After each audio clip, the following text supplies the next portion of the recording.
Manipal auto rickshaw ಚಾಲಕರು ಮತ್ತು ಮಾಲಕರ ಸಂಘದ ಪ್ಲಾನೆಟೋರಿಯಂ ರಿಕ್ಷಾ ನಿಲ್ದಾಣದ ಉದ್ಘಾಟನೆಯನ್ನು ಸಂಘದ ಗೌರವಾಧ್ಯಕ್ಷ ಹಾಗೂ ಉಡುಪಿ ವಿಧಾನಸಭಾ ಕ್ಷೇತ್ರದ ಶಾಸಕ ಯಶ್ಪಾಲ್ ಸುವರ್ಣ ಅವರು ಉದ್ಘಾಟಿಸಿದರು.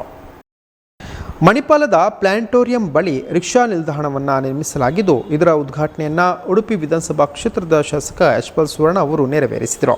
ಈ ಸಂದರ್ಭದಲ್ಲಿ ಉದ್ಯಮಿಗಳಾದ ಪ್ರಭಾಕರ ಪೂಜಾರಿ, ಸಂಘದ ಅಧ್ಯಕ್ಷರಾದ ಗಣೇಶ್ ಪ್ರಭು, ಪ್ರಧಾನ ಕಾರ್ಯದರ್ಶಿ ಮೊಹಮ್ಮದ್ ರಿಯಾಜ್, ಉಪಾಧ್ಯಕ್ಷರಾದ ಗುರುದತ್ ಮಲ್ಯ, ಕೋಶಾಧಿಕಾರಿ ಗೋಪಾಲಕೃಷ್ಣ ಕಾಮತ್ ಮುಂತಾದವರು ಉಪಸ್ಥಿತರಿದ್ದರು. ಮಣಿಪಾಲ್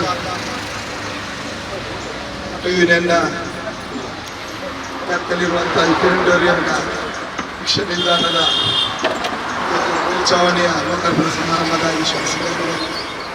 ವೇದಿಕೆಯಲ್ಲಿ ಉಪಸ್ಥಿತಿರುವಂಥ ಈ ಸಂಸ್ಥೆಯ ಅಧ್ಯಕ್ಷರಾದ ಗಣೇಶ್ ಪ್ರಭು ಅವರು, ಆತ್ಮೀಯರಾದ ಪ್ರಭಾಕರ್ ಅವರ ವೇದಿಕೆಯಲ್ಲಿ ಉಪಸ್ಥಿತಿರುವಂಥ ಯೂನಿಯನ್ ಸಂಬಂಧಪಟ್ಟಂಥ ಎಲ್ಲ ಪದಾಧಿಕಾರಿಗಳು, ನೆಚ್ಚಿನ ರಿಕ್ಷಾ ಚಾಲಕ ಬಹಳ ದಿನದ ಒಂದು ಕನಸು ಅಂತ ಹೇಳಿದರೆ, ಎಲ್ಲ ಕಡೆ ಊರಿನ ರೀತಿಯ ವ್ಯವಸ್ಥೆ ಆಗಿದೆ.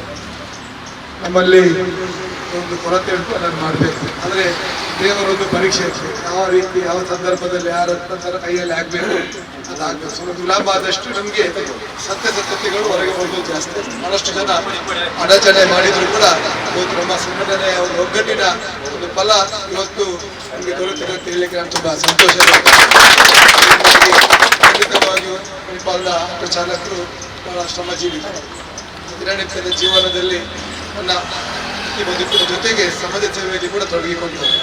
ಯಾಕೆಂತೇಳಿದರೆ 22 ಸ್ಟ್ಯಾಂಡ್ಗಳನ್ನು ಒಳಗೊಂಡಂಥ ಸಂಸ್ಥೆ ಬಹಳ ಒಂದು ಪ್ರಾಮಾಣಿಕವಾಗಿ ಅಧ್ಯಕ್ಷರು ಸದಸ್ಯರು